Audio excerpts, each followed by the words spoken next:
Hello everybody, and welcome to Ancient Architects. Please subscribe now to get the latest ancient history news and independent research from around the world. In my last video I looked at the amazing Caves of Valeron on the island of Gran Canaria, which was home to the native people we call the Guanches, before the Spanish conquest of the 15th century destroyed their culture. But on the neighbouring and larger island of Tenerife, as well as hotels, bars and beaches, as well as an enormous and still active volcano, there are in fact pyramids. Known as the Pyramids of Guimar, these sub-rectangular pyramid-shaped terraced structures have long been the subject of speculation. Who built them? Just how old are they? Can they be tied to ancient Egypt or ancient Mesoamerica? Well, I have to say that these pyramids are some of the most interesting, controversial and mysterious structures I've ever researched, and in this video I'll explain why. These pyramids can be found in the district of Chicona in Guimar, a town in eastern Tenerife, and they sit inside the ethnographic park, set up by explorer Tor Heyerdahl, who many of you may have heard of for his famous exploratory work. Heyerdahl first heard of the Canarian pyramids in 1990, and he hypothesised they could be a transatlantic link between Egypt and Central America, both of which are famed for their pyramid structures. He thought the Canary Islands could be a geographic stopping point on voyages between ancient Egypt and the ancient Maya civilization, a hotly disputed idea which didn't and doesn't get support from most historians and archaeologists. Heyerdahl believed the Guanches people were responsible for the pyramids, and interestingly, beneath the border edge of one of them, a natural 8-metre long lava cave was discovered, and inside were Guanches artefacts, which does give some credibility to his idea. The pyramids are no taller than 12 metres, and are made from stacked dry stones with no mortar. Their sharp corners sometimes include larger stones, some of which have been found to be carved, and they're part of a complex that incorporates platforms and enclosures. Stairways ascend to the top of each pyramid, where we find a flat summit platform that's covered with gravel. The staircases are also always located on the western side, indicating a possible ceremonial purpose. For example, on the solstice, walking up from west to east you could greet the rising sun. In 1991, researchers showed how the long sides of some of the structures at Guimar mark the direction of the solstices. Furthermore, standing on the platform of the largest pyramid, and on the summer solstice, you can witness a magical double sunset, with the sun setting behind a mountaintop, only to partly re-emerge from behind the mountain, before setting again behind a nearby peak. But although there are astronomical alignments, those opposing the ceremonial origins of the pyramid complex say they are merely terraces made from random piles of stone that were cleared from the fields by the Spaniards, farmers clearing the land in the past few hundred years. But these structures are clearly not just random mounds of rubble. When looking from above, it's clear there is a plan to the complex. So where does such a strange interpretation come from? Well, it's all to do with the age of the pyramids. Whilst Tor Heyerdahl believed they were ancient structures, built as a transoceanic stopping point between Egypt and Mesoamerica, archaeological excavations actually told a very different story. The pyramid complex was excavated between 1991 and 1998 by archaeologists from the University of La Laguna. 8 specific locations were georadar surveyed, each with an area of 25 metres square, and sediments were analysed all the way down to the solid lava floor. They identified 3 specific sediment layers.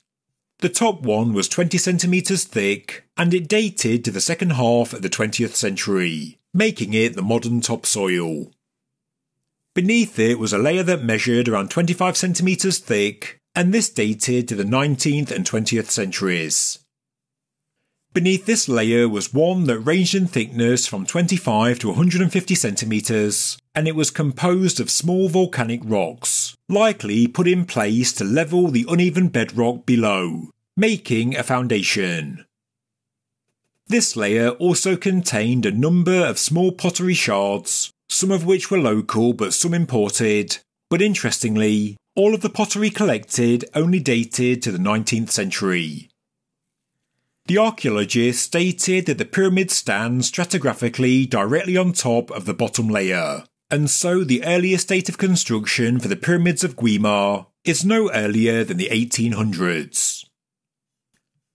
For Thor Heyerdahl, this was a disheartening surprise, because he was really wishing for a more ancient origin. But what about the Guanches cave that was found beneath the border edge of one of the pyramids? Well, the cave is located inside the bedrock, stratigraphically below the foundations of the pyramid. The finds from inside this cave date to between 600 and 1000 AD, but because these older finds are only concentrated inside the cave, experts say they have no bearing on the age of the pyramids. Archaeologists therefore used the evidence from their work to suggest the complex was the work of 19th century farmers, who cleared the land and piled up the stones from their fields and then created these structures. But why this shape and style? Well, we can only really speculate. But this is not the end of it, and even with this new evidence, up until his death, Heyerdahl maintained the belief that these pyramids were ancient and were connected to the indigenous pre-Hispanic Guanches. In 2005, authors Antonio Aparicio Juan and Cesar Esteban Lopez put forward the idea that these pyramids were in fact more significant, not just a mere byproduct of land clearance. They claim the pyramids were in fact the work of Freemasons, stating the landowner in the 19th century, a Mr. Antonio Diaz Flores, was a Freemason himself, and that yes, the pyramid structures are from the modern era, but were carefully planned and constructed, and that the astronomical alignments are not by accident, but it was all done by design. But according to author Philip Coppens, the archaeologists stopped digging too early, and they wrongly assigned the bottom layer of sediment to the base of the structures. He said, quote, "The fact is that on one plaza between two pyramids, archaeologists dug down into the structure, but stopped at a level that they equated with the 19th century, and which was between 50 and 150 centimetres deep. From this, the mistaken conclusion was reached that they had dug down all the way to the bottom, and had realised the oldest layer was 2 centuries old. Nothing can be further from the truth." End quote.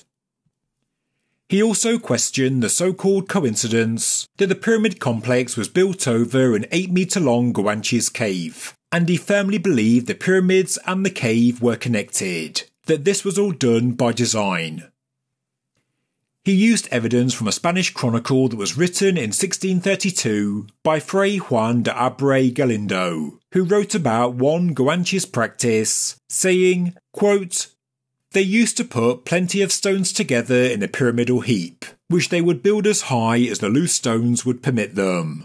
And on those days they had dedicated to such devotions, all of them assembled there around the heap of stones. And there they would dance, sing dirges and wrestle, as well as perform other challenges they used to have for recreation. And these were the festivities of devotion." End quote.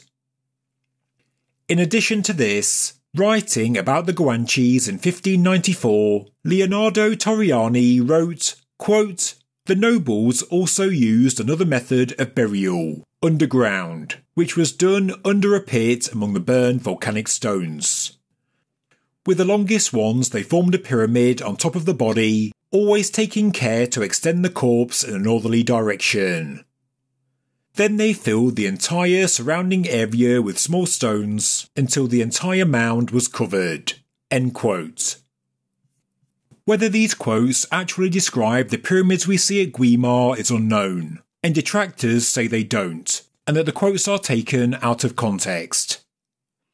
They say the word pyramid is only used to describe the rough shape of accumulations of stone, and not a specific step pyramid structure.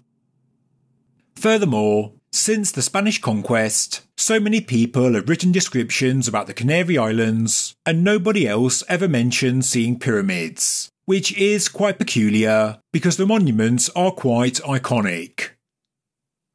They were not mentioned again until the second half of the 19th century, which the archaeologists believe coincides with their construction.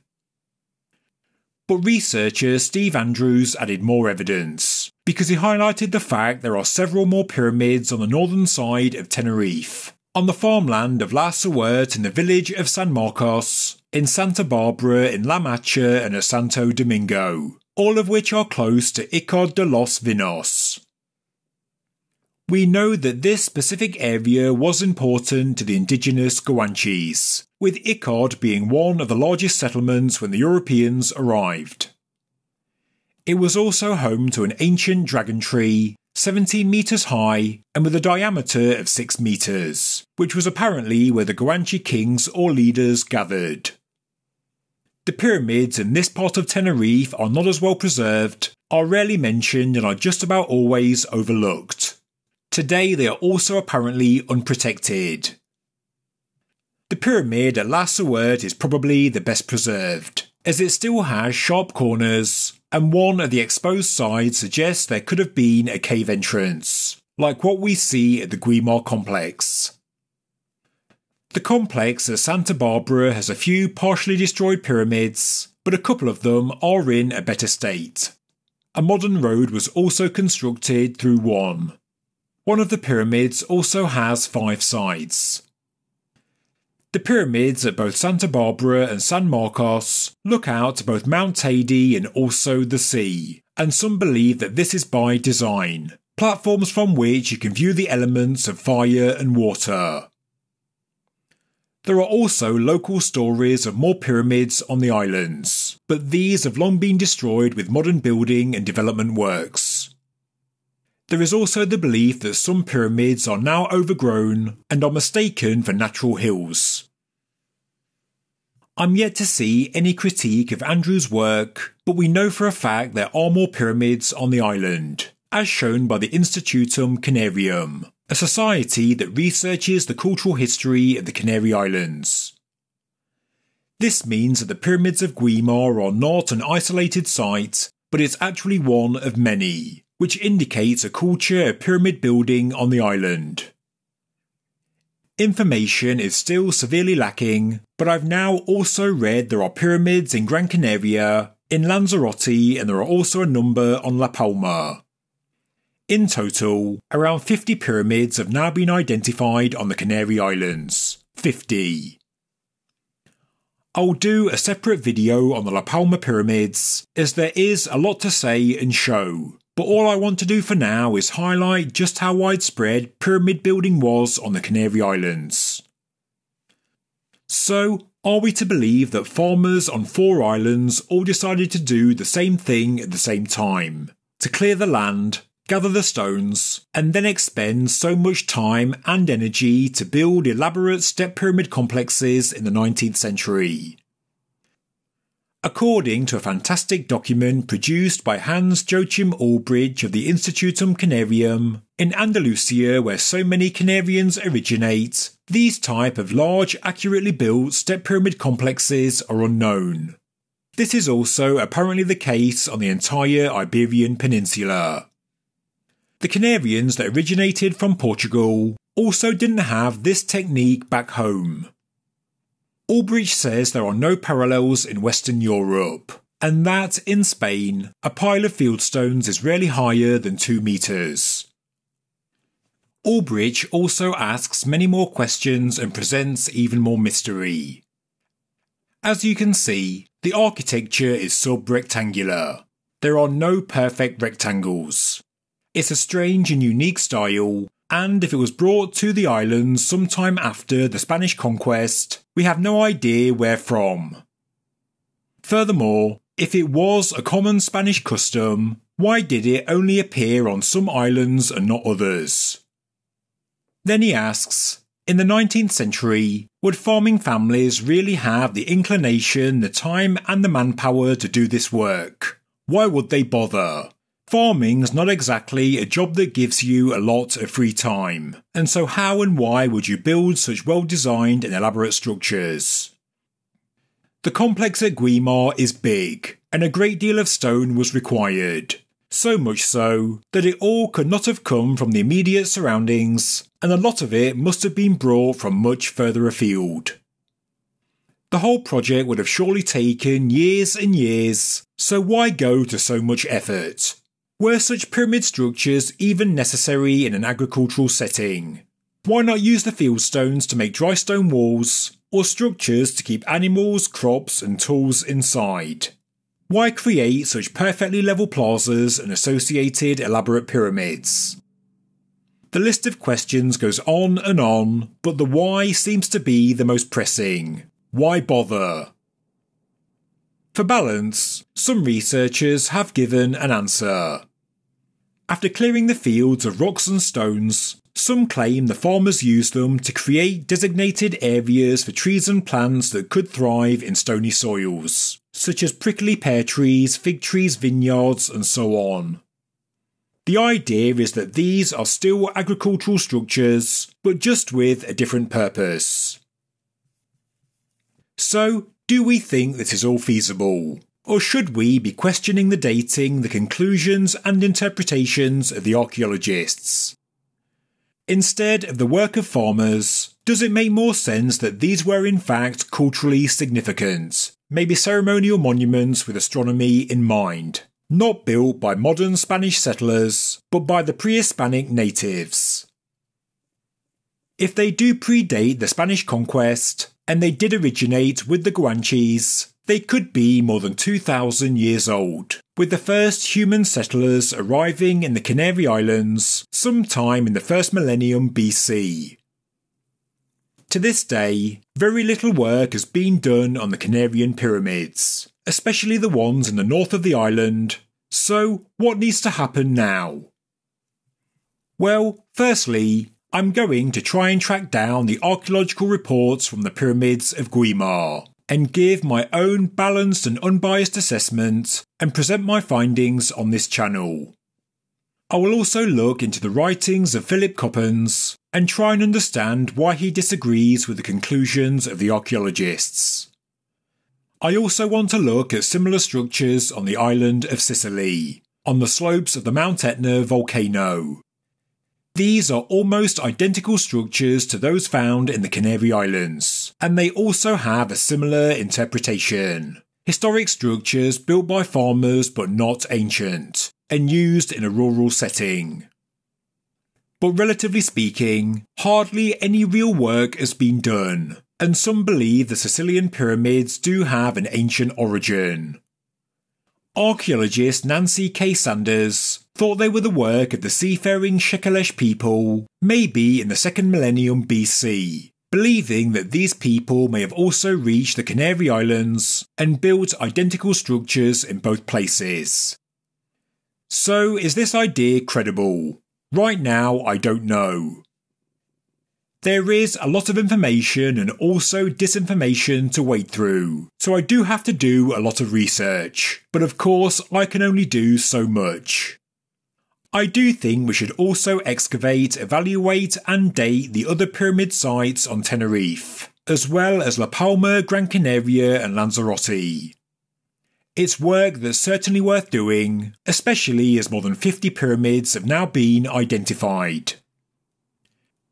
Maybe the Guimar pyramids were correctly dated, but what if the sediments became contaminated with later pottery?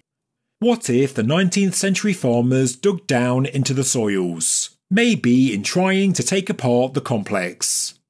What if the modern landowners rebuilt and reconstructed older sites and then reused them for their own purposes?